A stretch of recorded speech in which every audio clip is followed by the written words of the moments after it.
আসন্ন লোকসভা নির্বাচনকে সামনে রেখে কর্মী সভা বিজেপির রাজ্য সভাপতি সুকান্ত মজুমদারের।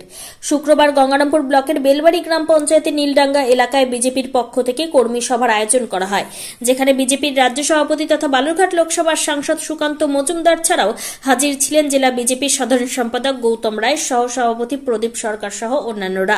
এদিনের এই কর্মী সভা থেকে রাজ্য সরকারের বিরুদ্ধে দুর্নীতির অভিযোগ তুলে সরব হন সুকান্ত। সেই সঙ্গে দক্ষিণ দিনাজপুর জেলায় রেলের উন্নয়ন সহ কেন্দ্রের নানান উন্নয়নমূলক প্রকল্পগুলি তুলে ধরেন Sukanta Majumdar. Bureau report, STV news, সময়ের সাথে সত্যের সন্ধানে।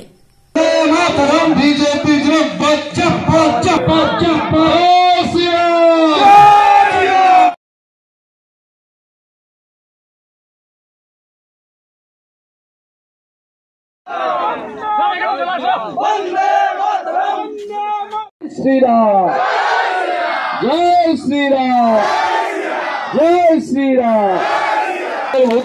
কন্যার গৌতম রায় মহাশয়, সহসভাপতি মাননীয় দুর্গা সরকার মহাশয়, ওনাকে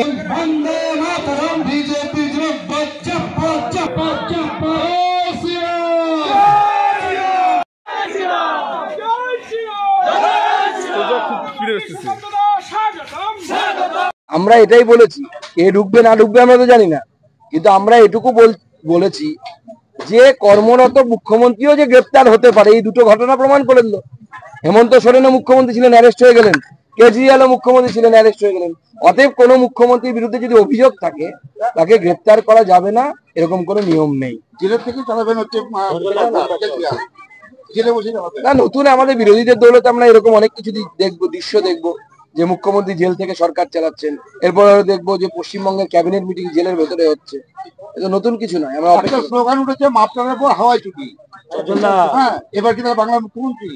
সে তো জনগণ স্লোগান তুলছে, জনগণ চাইছে এরকম হোক, কিন্তু হবে তো আদালতের নির্দেশে এবং ইডি অফিসারদের এরকম তদন্তের তথ্য প্রমাণ পাবে, তার উপরে হবে। শিক্ষক কেজরিওয়ালকে গ্রেপ্তারের প্রতিবাদে কমিশনে ইন্ডিয়া, একটু কষ্ট তো হবেই, কিন্তু লোকজন বলছে যতই করো কান্নাকাটি, মাফলারের পর হাওয়াই চুটি। হাওয়াই চুটিও রেডি হয়ে যাক, মাফলার তো ঢুকে গেছে ভেতরে, শীতকালও নেই এখন, এবার হাওয়াই চুটির সময় আসছে। পশ্চিমবঙ্গে কোনো প্রভাব পড়বে? কেজরিওয়াল পশ্চিমবঙ্গে খায় না, মাথায় দেয়, আমার তো জানা নেই।